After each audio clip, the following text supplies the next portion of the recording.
और यूक्रेन में पुतिन का तीसरा तूफान शुरू हो चुका है। हालात ये हो गए हैं कि रूस की सेना अब यूक्रेन में हर तरफ हवाई हमले कर रही है, जो कि बेहद खौफनाक है। यहां तक कि यूक्रेन की बारूद, बम और मिसाइलों से भरी मिलिट्री ट्रेनों को भी रूस ने तबाह करना शुरू कर दिया है। हारते और पिटते यूक्रेन को देखकर अब नेटो देश हंगरी भी कहने लगा है कि यूक्रेन की वजह से पूरा यूरोप बहुत बड़े दलदल में फंस गया।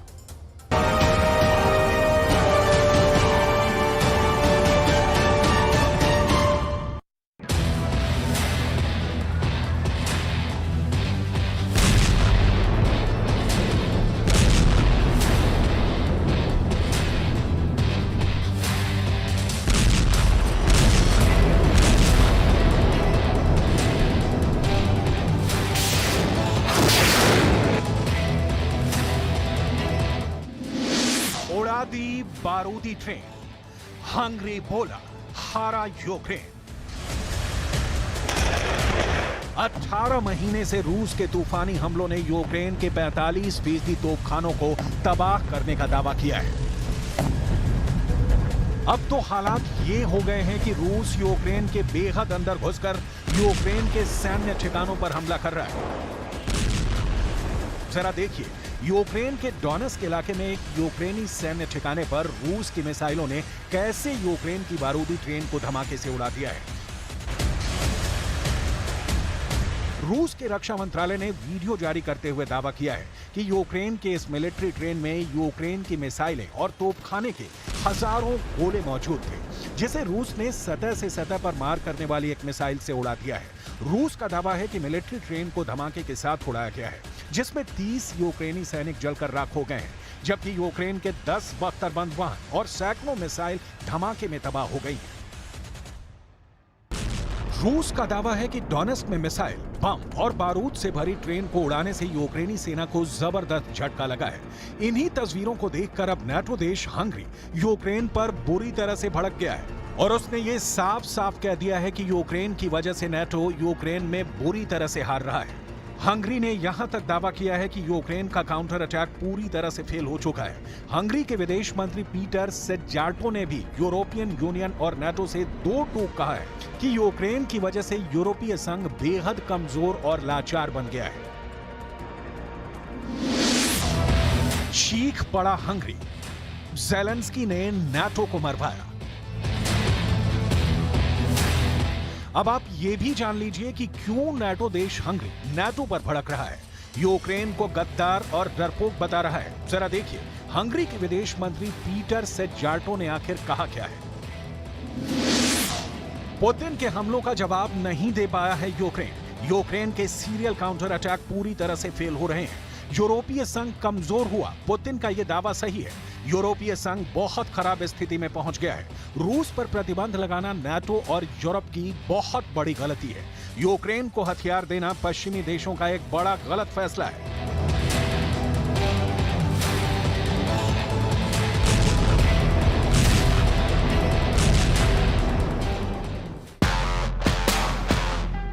भले ही रूस के खिलाफ पश्चिम के 50 देश और नेटो के 31 देश मदद करने का दावा कर रहे हो, लेकिन जो खबर अब डिफेंस एक्सपर्ट्स बता रहे हैं वो हैरान करने वाली है। 18 महीने की भीषण जंग के बाद अब कई नेटो देश यूक्रेन को किसी भी तरह की सैन्य मदद करने को तैयार नहीं है।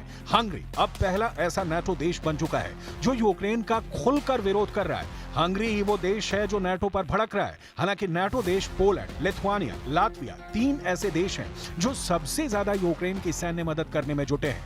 पोलैंड के राष्ट्रपति ने तो मिलिट्री परेड में ही ऐलान कर दिया है कि बेलारूस से सटी सीमा पर पोलैंड के 10,000 स्पेशल फोर्स के कमांडो जंग करने के लिए पहुंच चुके हैं।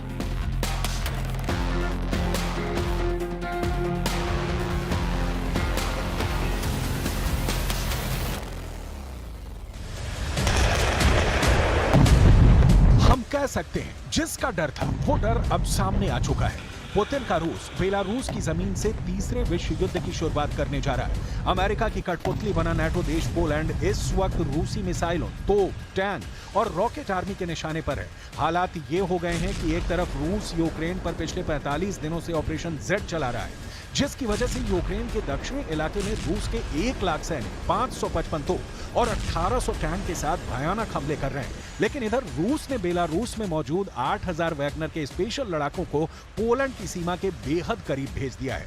अब खबर आ रही है कि पोलैंड ने नाटो और अमेरिका के इशारे पर रूस से बेहद खूनी जंग करने का मन बना लिया है। हालात ये हैं कि पोलैंड के 10,000 से ज्यादा स्पेशल फोर्स के कमांडो बेलारूस बॉर्डर पर भारी हथियारों के साथ हमले की पोजीशन ले चुके हैं। दावा किया गया है कि रूस के सैनिक, बेलारूस के सैनिक और वैगनर लड़ाके 95 किलोमीटर में फैले सुवाल्की गैप से हमला करने जा रहे हैं।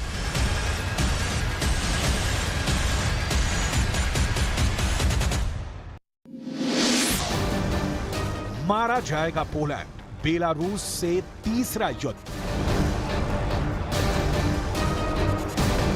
पोलैंड के राष्ट्रपति आंद्रेज डूडा ने सेना की परेड के जरिए रूस को धमकाने की कोशिश की है। दावा किया जा रहा है कि सेकेंड वर्ल्ड वॉर के बाद पहली बार पोलैंड ने इतने जबरदस्त तरीके से अपने हथियारों के साथ शक्ति प्रदर्शन किया है।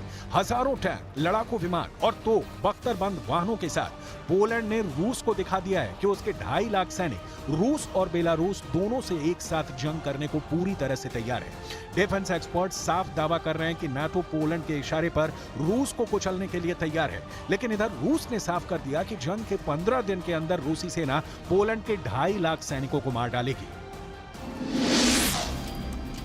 मारा जाएगा पोलैंड, बेलारूस से तीसरा युद्ध।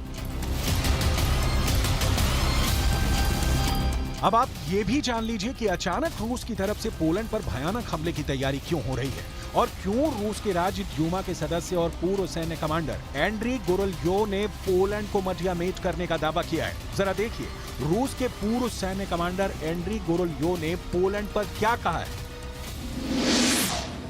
एंड्री गोरोल्योव ने पोलैंड को धमकी दी है, सब कुछ बुरी तरह से तबाह हो जाएगा। रूस के कलिनिनग्राड इलाके में पोलैंड ने सैनिकों की तैनाती करके नई जंग शुरू कर दी है। जंग की आड़ में यूक्रेन के इलाकों पर कब्जा कर रहा है। रूस इसे बर्दाश्त नहीं करेगा। रूस पोलैंड को बर्बाद करने में जरा भी नहीं हिचकेगा।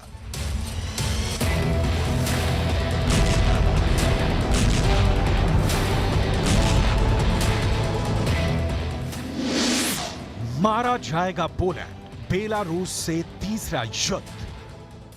Безопасности Российской Федерации возросли кратно. Серьезным дестабилизирующим фактором является вступление в НАТО Финляндии и в перспективе Швеции. После присоединения Хельсинки к Альянсу сухопутная граница России со странами блока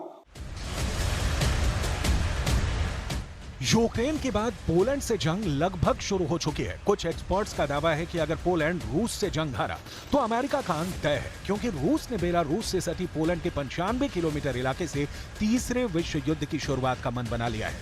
जरा देखिए कैसे। बेलारूस से सटी पोलैंड और लिथुआनिया की एक सीमा रेखा है जिसे सुवाल्की गैप कहा जाता है। पोलैंड और लिथुआनिया की ये 95 किलोमीटर लंबी सुवाल्की गैप सीमा रेखा बेलारूस और रूस के सबसे किलाबंद कलिनिनग्राड के बीच लिंक है, जो रूसी इलाके में आता है। यहीं पर पोलैंड ने सैनिकों को तैनात कर दिया है। वॉर एक्सपर्ट्स का साफ कहना है कि रूस बेलारूस के साथ मिलकर अगर पोलैंड और लिथुआनिया के 95 किलोमीटर लंबे सुवाल्की गैप पर कब्जा कर लेता है तो इससे लिथुआनिया, लातविया और एस्टोनिया जैसे बाल्टिक देश बाकी यूरोपियन नाटो देशों से पूरी तरह से कट जाएंगे और रूस आसानी से 4 नाटो देश लातविया, लातविया और एस्टोनिया को तबाह और बर्बाद कर देगा। कुछ डिफेंस एक्सपर्ट्स का दावा है कि सुवाल्की गैप बहुत संकरा रास्ता है। रूस और बेलारूस मिलकर नाटो की भारी सैन्य मदद को तबाह कर सकते हैं, रोक सकते हैं। कई रक्षा विश्लेषक मानते हैं कि अगर नाटो देशों और रूस के बीच टकराव हुआ तो सुवाल्की गैप से रूस तीसरा विश्व युद्ध शुरू कर देगा।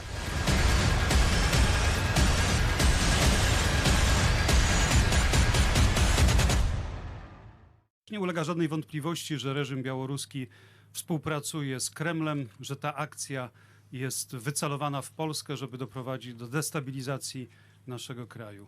Ale też jestem przekonany, że ta akcja się nie powiedzie ze względu na służbę Wojska Polskiego, ze względu na to wszystko, co związane jest ze wzmacnianiem. NATO से जुड़े पोलैंड के राष्ट्रपति आंद्रेज डूडा को भी पता है कि रूस से जंग करना आत्महत्या के बराबर है। आंद्रेज डूडा मानते हैं कि पुतिन का रूस यूक्रेन जंग में नाटो, अमेरिका और पश्चिमी देशों की सोच से कहीं आगे की जंग कर रहा है। रूसी सांसद एंड्रे कार्पोलो का भी दावा है कि पुतिन हर हाल में पोलैंड की सीमा पर मौजूद सुवाल की गलियारा, जिसे सुवाल की गैप कहा जाता है, उस पर कब्जा करना चाहते हैं। रूस के सामने पोलैंड की सेनाएं 24 घंटे भी नहीं टिक पाएंगी। इसी खतरे को देखते हुए नाटो ने रूसी हमले से पहले ही अपनी फौजों को वहां पर तेजी से तैनात करना शुरू कर दिया है। इन तस्वीरों को देखकर आपको अंदाजा हो जाएगा कि पोलैंड पर रूसी हमले का खतरा कितना ज्यादा बढ़ चुका है। हैरानी की बात यह है कि बेलारूस से यूक्रेन और पोलैंड दोनों की सीमाएं लगती हैं, जिसकी वजह से रूस अब यूक्रेन और पोलैंड पर ट्रिपल अटैक की रणनीति अपना रहा है। बेलारूस की तरफ से यूक्रेन पर लगभग 2 लाख सैनिक हमला करने जा रहे हैं, जबकि बेलारूस की तरफ से पोलैंड पर 1.5 लाख रूसी वैगनर लड़ाके और बेलारूस के सैनिक हमला करने जा रहे हैं। इधर रूस ने यूक्रेन के सैन्य ठिकानों को चुन चुन कर साफ करना शुरू कर दिया है और हंगरी जैसे नाटो देशों ने यूक्रेन की हार का ऐलान कर दिया है। अब देखना होगा कि आने वाले दिनों में कितने नाटो देश यूक्रेन का साथ देते हैं।